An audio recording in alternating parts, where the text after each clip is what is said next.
السلام عليكم ورحمة الله وبركاته. إن الحمد لله نحمده ونستعينه ونستغفره ونؤمن به ونتوكل عليه ونعوذ بالله من شرور أنفسنا ومن سيئات أعمالنا من يهده الله فلا مضل له ومن يضلل فلا هادي له وأشهد أن لا إله إلا الله وأشهد أن محمدا عبده ورسوله. اللهم صل على محمد وعلى آل محمد كما صليت على إبراهيم وعلى آل إبراهيم إنك حميد مجيد. اللهم بارك على محمد وعلى آل محمد كما باركت على إبراهيم وعلى آل إبراهيم إنك حميد مجيد.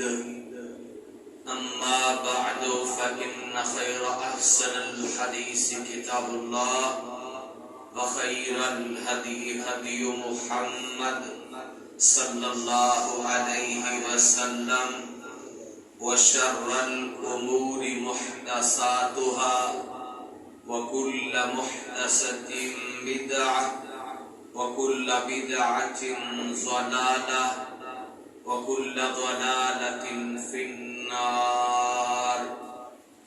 أعوذ بالله من الشيطان الرجيم.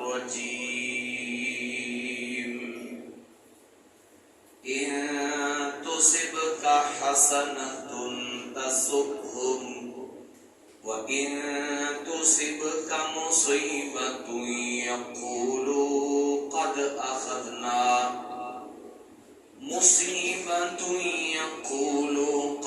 أخذنا أمرنا من قبل ويتولوا وهم فرحون.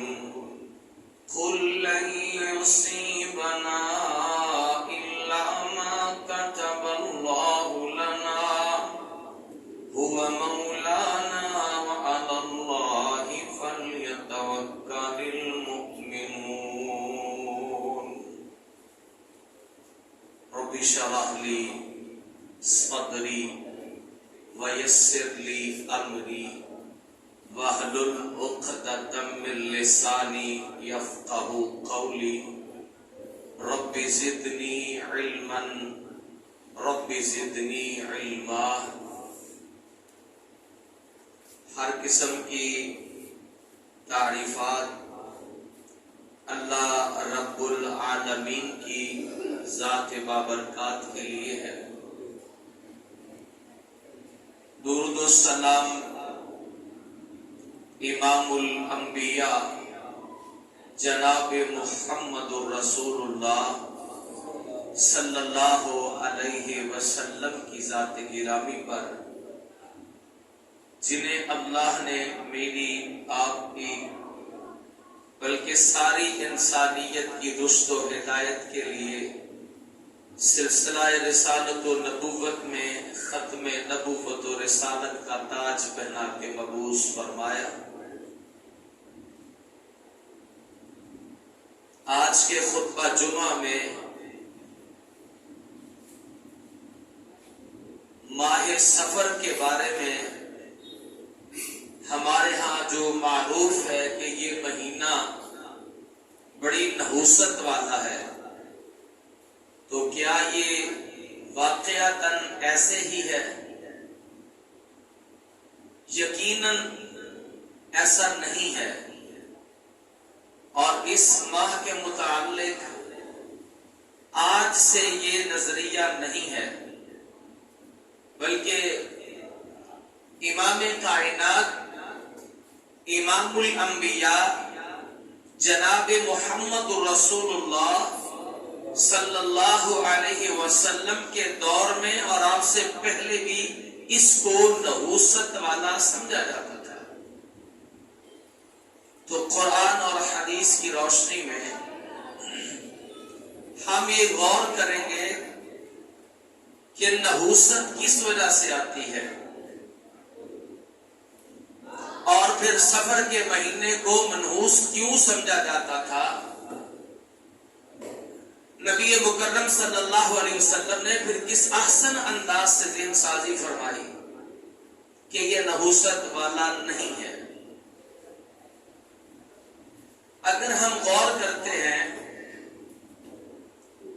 تو انبیاء علیہ السلام کو مختلف ادوار میں نعوذ باللہ من ذالک منحوس سمجھا گیا۔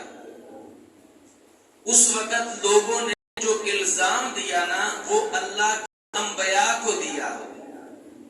میں اس میں سے دو چیزوں پر آپ کے سامنے روشنی ڈالوں گا۔ سورۃ اعراف میں حضرت موسیٰ علیہ السلام کے بارے میں اللہ رب کرام فرماتے ہیں کہ لوگوں نے ان کو منحوس کر ڈالا۔ سورۃ الاعراف ہے، اس کی آیت نمبر 130 اور 31 ہے۔ اللہ تبارک و تعالیٰ فرماتے ہیں وَلَقَدْ أَخَذْنَا آلَ فِرْعَوْنَ بِالسِّنِينِ وَنَقْصٍ مِّنَ الثَّمَرَاتِ لَعَلَّهُمْ يَذَّكَّرُونَ فَإِذَا جَاءَتْهُمُ الْحَسَنَةُ قَالُوا لَنَا هَٰذِهِ وَإِن تُصِبْهُمْ سَيِّئَةٌ يَطَّيَّرُوا بِمُوسَىٰ وَمَن مَّعَهُ أَلَا إِنَّمَا طَائِرُهُمْ عِندَ اللَّهِ وَلَٰكِنَّ أَكْثَرَهُمْ لَا يَعْلَمُونَ۔ اللہ فرماتے ہیں وَلَقَدْ أَخَذْنَا آلَ فِرْعَوْنَ بِالسِّنِينِ، اور البتہ تحقیق ہم نے پکڑا آل فرعون کو قحط سالیوں کے ساتھ، وَنَقْصٍ مِّنَ الثَّمَرَاتِ، اور پھلوں میں نقصان کرنے کے ساتھ، لَعَلَّهُمْ يَذَّكَّرُونَ، تاکہ یہ اس تکلیف میں نصیحت حاصل کریں۔ فَإِذَا جَاءَتْهُمُ الْحَسَنَةُ، قوم کی حالت یہ تھی کہ جب انہیں کوئی اچھائی پہنچتی تو پھر یہ کہتے کہ قَالُوا لَنَا هَٰذِهِ، یہ تو ہے ہی ہمارے لیے، ہم تو اسی کے مستحق ہیں، یہ ہمارے لیے ہے۔ اور میں وَإِن تُصِبْهُمْ سَيِّئَةٌ، اور اگر ان کو کوئی برائی پہنچتی، تکلیف پہنچتی، نقصان پہنچتا تو يَطَّيَّرُوا بِمُوسَىٰ وَمَن مَّعَهُ، تو کہتے نحوست پکڑتے کہ موسیٰ کے ساتھ اور اس کے ساتھ والوں کی وجہ سے ہے۔ وہ کہتے کہ یہ جو ہمیں نقصان پہنچا ہے، یہ ہم پر جو قحط سوار ہوا ہے، آندیاں ہوئی ہیں، اس کے پیچھے موسیٰ کا کردار، اعوذ باللہ من ذالک، اور موسیٰ کے ساتھ ایمان لانے والوں کی وجہ سے ہم پر نحوست پڑی ہے۔ تو گویا کسی دوسرے الزام ٹھہرانا یہ چلتا ہی آ رہا ہے، وہ چاہے کسی مہینے کو منحوس دے دیں، کسی انسان جماعت کو دے دیں، جیسا کہ انبیاء اللہ کے بندوں میں سے بہترین انسان ہوتے ہیں، تو یہ کہہ رہے ہیں موسیٰ کی وجہ سے، موسیٰ اللہ نے والا، انما طائرهم عند اللہ، ان کی نحوست تو اللہ کی طرف سے ہے، اور اللہ کی طرف سے کیوں ہے؟ ان کی بدعمالیوں کی وجہ۔ موسیٰ ہے نہ ایمان والے، بلکہ ان کے بدعمالیوں کی وجہ سے نحوست آئی ہے اللہ کی طرف سے، وَلَٰكِنَّ أَكْثَرَهُمْ لَا يَعْلَمُونَ، لیکن ان کے اکثر نہیں جانتے۔ کرتا ہوں 19ویں پارے میں سورۃ النمل میں اللہ رب الجلال والاکرام نے ایک اور قوم کا تذکرہ فرمایا. وَلَقَدْ أَرْسَلْنَا إِلَى ثَمُودَ أَخَاهُمْ صَالِحًا أَنِ اعْبُدُوا اللَّهَ فَإِذَا هُمْ فَرِيقَانِ يَخْتَصِمُونَ قَالَ يَا قَوْمِ لِمَ تَسْتَعْجِلُونَ بِالسَّيِّئَةِ قَبْلَ الْحَسَنَةِ لولا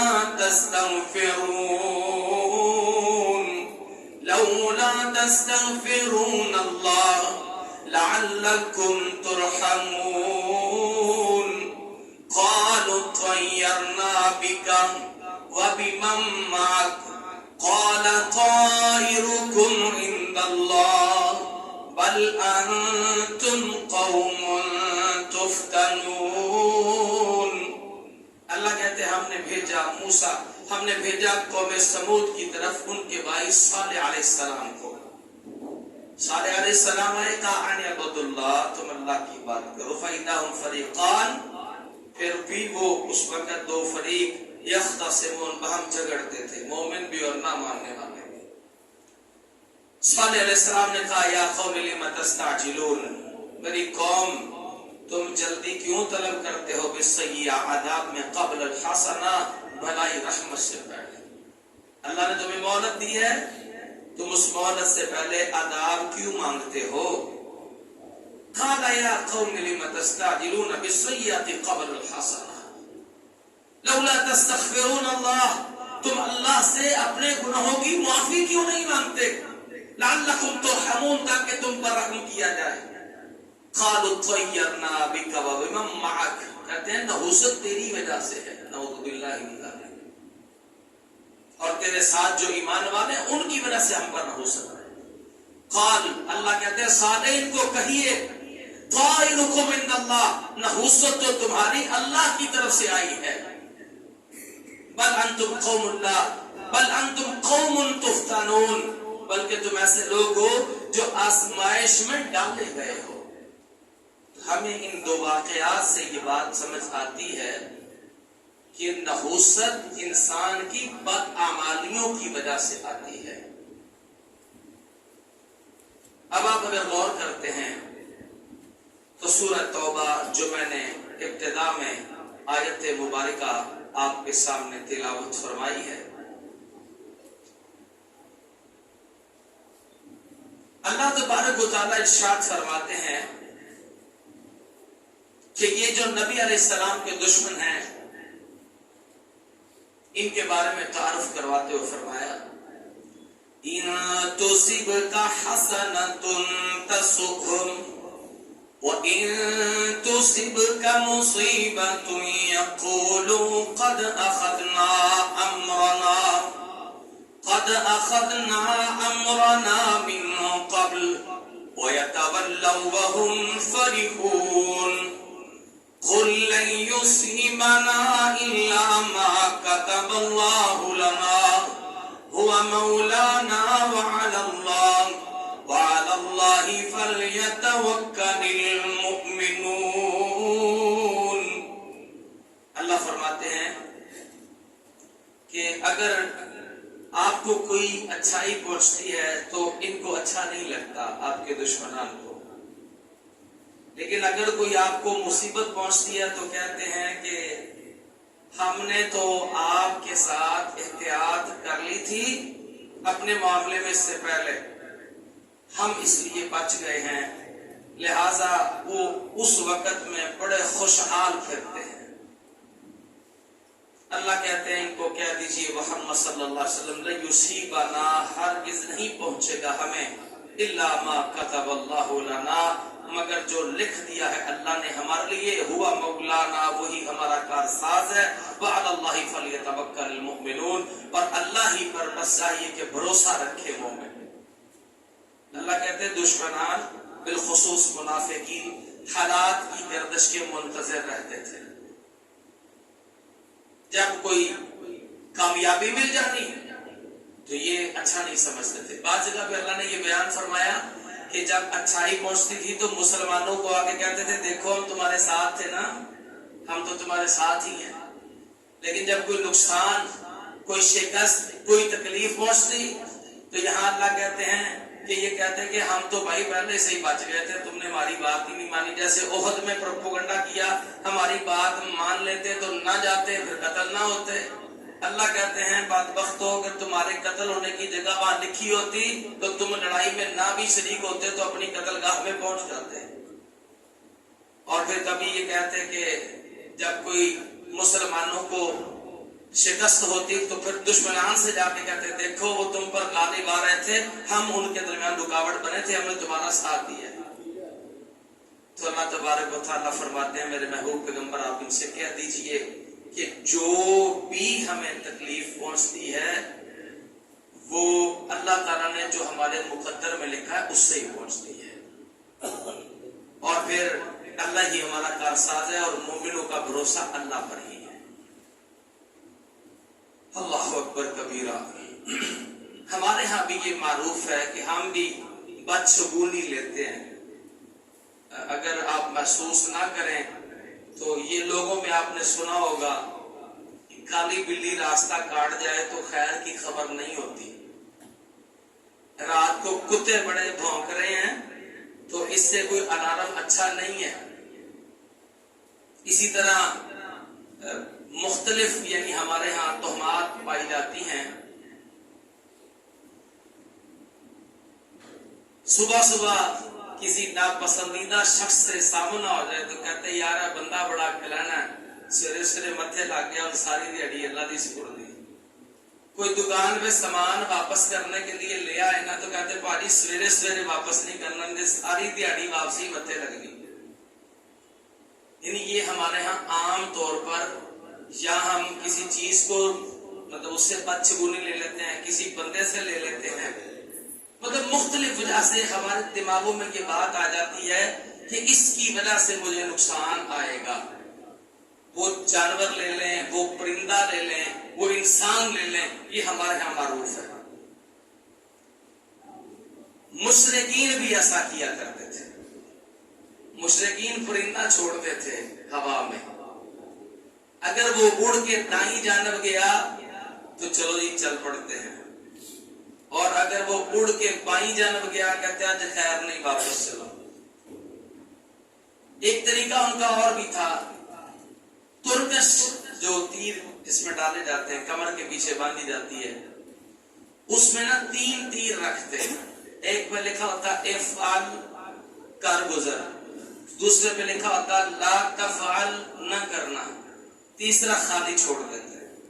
آپ یہ راستے کی یا جس سفر پر جانے لگے ہیں اس پر یہ ایک فال لیتے تھے کہ پشت سے بغیر دیکھے تیر مکس کر کے تیر نکالنا، اس پہ لکھا ہونا افعل کر گزر تو کہنا جی ہمارے لیے ٹھیک ہے چلو کر گزرے. اور اگر تیر نکل آتا لا تفعل نہ کرنا تو پھر رک جاتے، اور اگر خالی نکل آتا تو دوبارہ ٹرائی کریں. یعنی یہ ان کا طریقہ کار تھا. پھر ان کے ہاں چھت پہ جو الو کا بول جانا ہے اسے بھی بڑا منحوس سمجھتے تھے. جیسے اگر ہمارے یہاں کبے زیادہ بولنا شروع ہو جائے تو ہم بھی بہت ساری بدشگونیاں لیتے ہیں.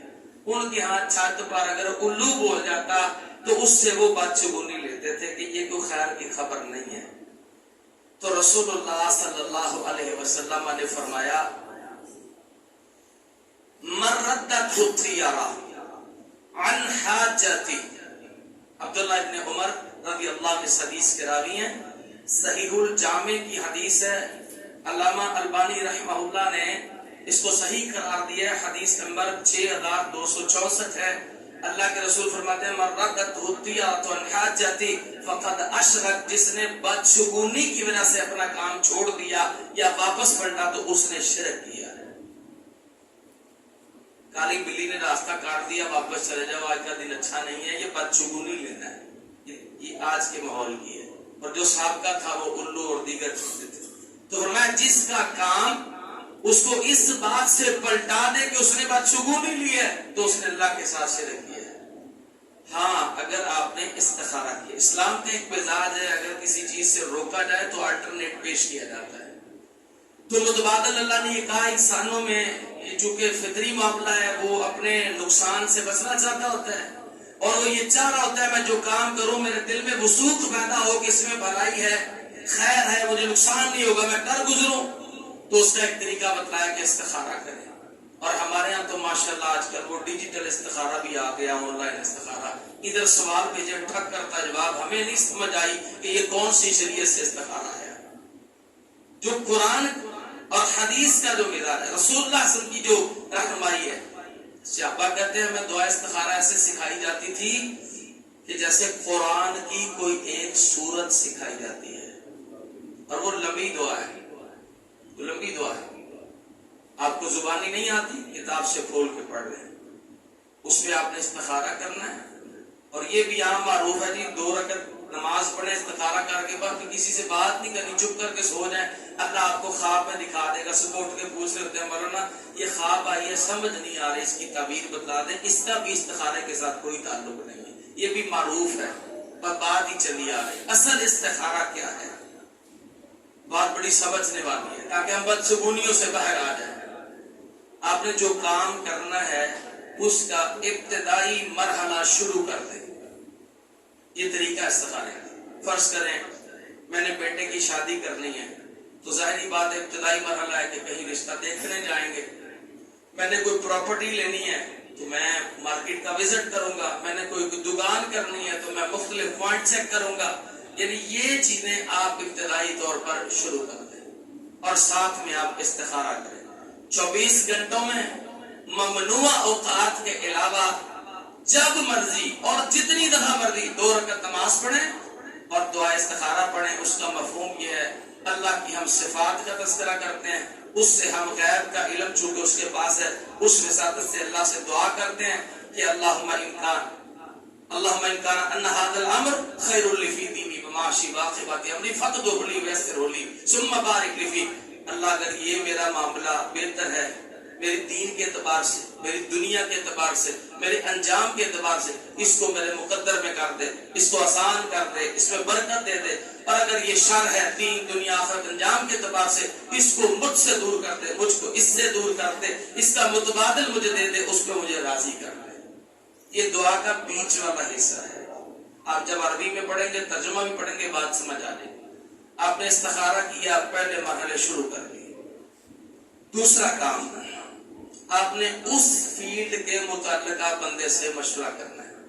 بھائی میں یہ کام کرنے لگا ہوں رشتہ طے کرنا تو اس عزیز داری میں مشورہ کریں کہ یہ کام کرنے لگا ہوں آپ کی کیا رائے ہے. جب آپ استخارہ کرتے رہیں گے آپ مشاورت پر غور کریں گے جواب کیا آیا. دل پر غور رکھیں گے ملان کس طرف ہے. اور جو آپ نے ابتدائی کوششیں شروع کی تھی اگر آسان نظر آ رہی ہیں اور مشورہ ہاں میں آ رہا ہے اور دل اطمینان پکڑ رہا ہے 3 چیزیں اگر جمع ہو جائیں آپ کے استخارے کا جواب آ گیا کہ آپ کے لیے یہ کام بہتر ہے کر گزرے. لیکن دل اگر اضطراب پکڑ رہا ہے نہیں کرنا چاہیے اور مشاورت میں بات جائیں بھائی جان حالات ایسے نہیں ہیں معاملات ٹھیک نہیں ہیں یہ فلاں ہے مشورے میں بات نہیں آ رہی اور آپ نے کام شروع کیا ابتدائی مرحلے تو آپ کا ذہن مطمئن نہیں اور رستے بھی آسان نظر نہیں آ رہے تو جواب استخارے کا آ گیا کہ یہ کام آپ کے لیے درست نہیں ہے لہذا آپ نہ کریں.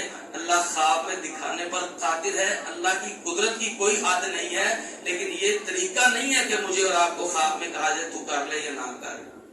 اصل طریقہ یہی ہے جو میں نے آپ کو بتایا. تو بدشگونی لینا درست نہیں ہے لیکن اس کا متبادل استخارہ ہے.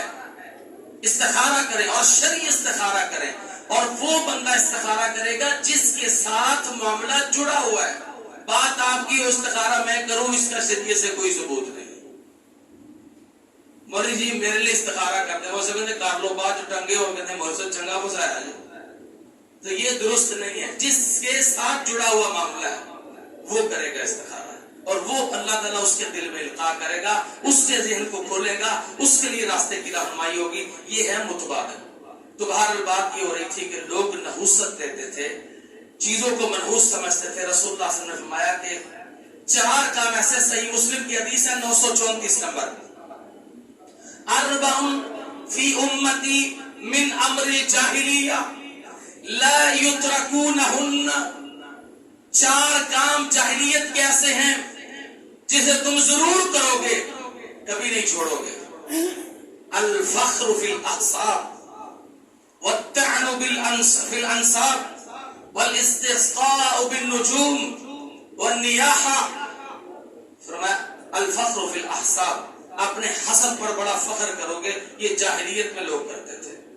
والطعن فی الانساب، نسب پر ٹانٹ کرو گے دوسرے کے نسب پر، یہ جاہلیت میں ہوتا تھا. والاستسقاء بالنجوم، ستاروں کے ذریعے سے بارش کو لوگے. اور والنیاحہ، یہ نوحہ کرنا، تکلیف میں رخساروں کو پیٹنا، گریبان چاک کرنا. مایا کہ جو شخص اپنے آپ کو غم کے اندر منظر بالخدودہ، خط کہتے ہیں گال کو، جو اپنے گالوں پر مارتا، وشق الجیوب، جیوب کہتے ہیں گریبان کو، گریبان پھاڑتا ہے. ودعا بدعوۃ الجاہلیہ، زبان سے جاہلانہ کلمات بولتا ہے، اللہ کی بغاوت کے جملے بولتا ہے. فلیس منا، اللہ کے رسول فرماتے ہیں ان کا مجھ سے کوئی تعلق نہیں ہے، یہ ہم میں سے نہیں ہے.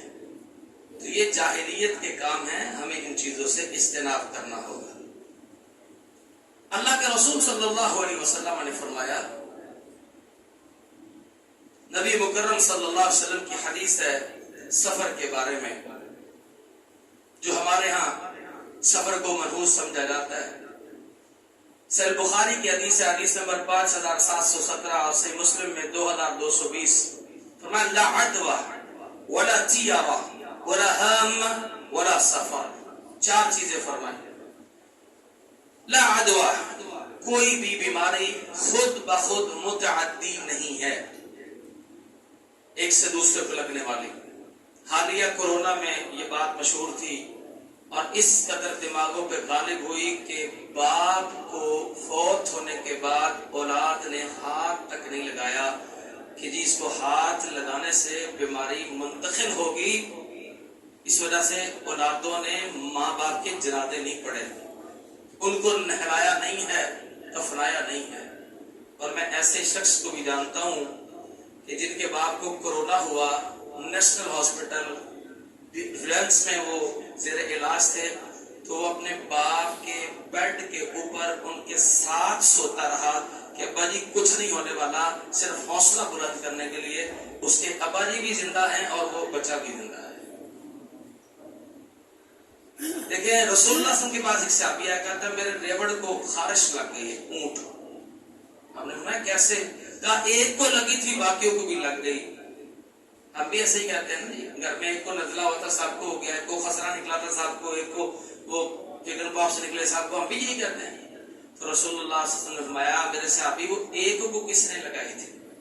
اللہ کے حکم سے. تو فرمایا یہ کہو نا کہ اللہ کے حکم سے سب کو لگ گئی ہے. بیماری خود بخود متعدی نہیں ہوتی، یہ لگ بھی جاتی ہے اور نہیں بھی لگتی، دونوں شواہد موجود ہے.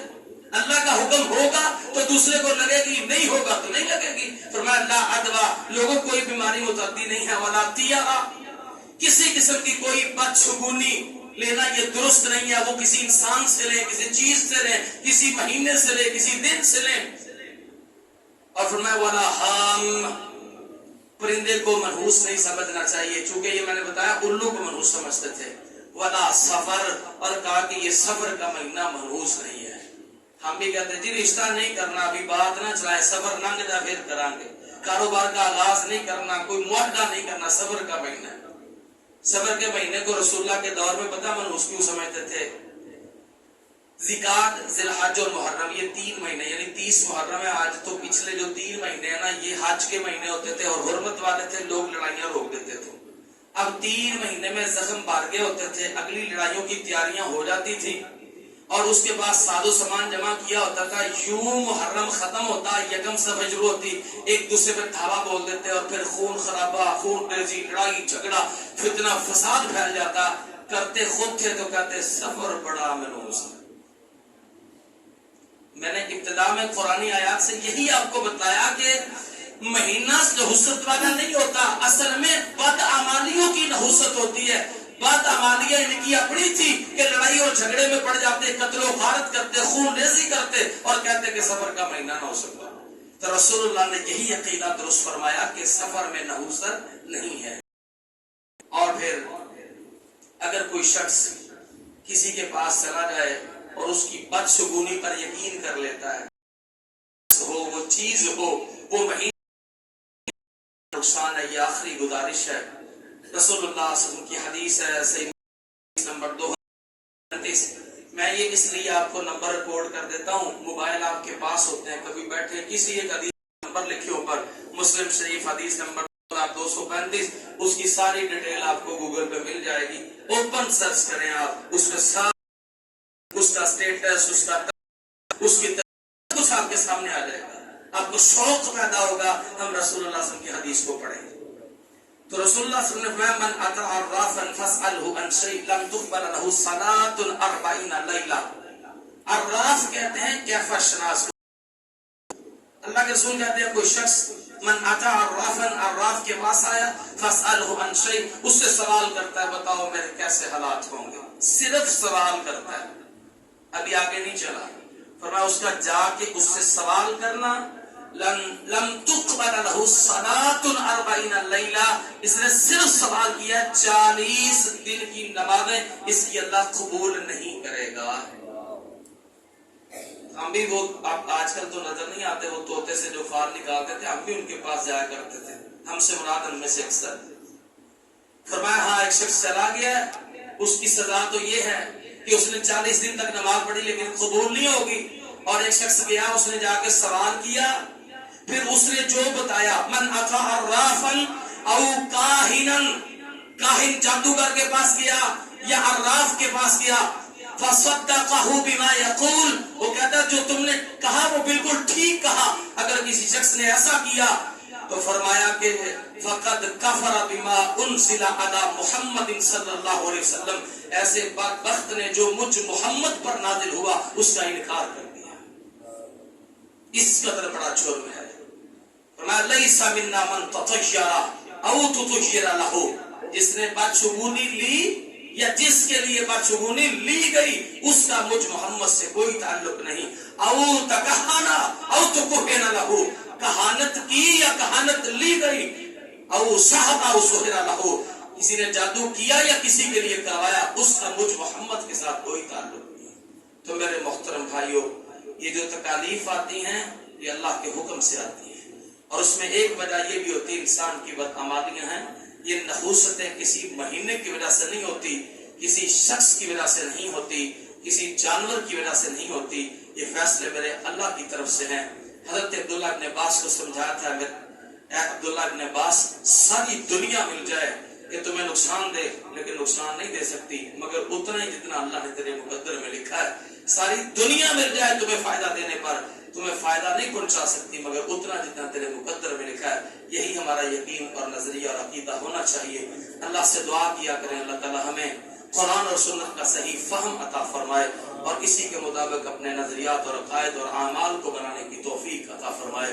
خطبہ میں جو وسعت ہے یقیناً رب کی توفیق ہے، اس کے بغیر یہ ممکن نہیں ہے. اللہ ہماری علمی کمیوں کو پورا کر دے، عملاً کوتاہیوں سے درگزر فرما لے. ہمارے ظاہر بہت اچھے ہیں، ہماری تنہائیاں اس سے زیادہ خوبصورت کر دے. جتنا علم دیا اس سے زیادہ عمل کی توفیق دے.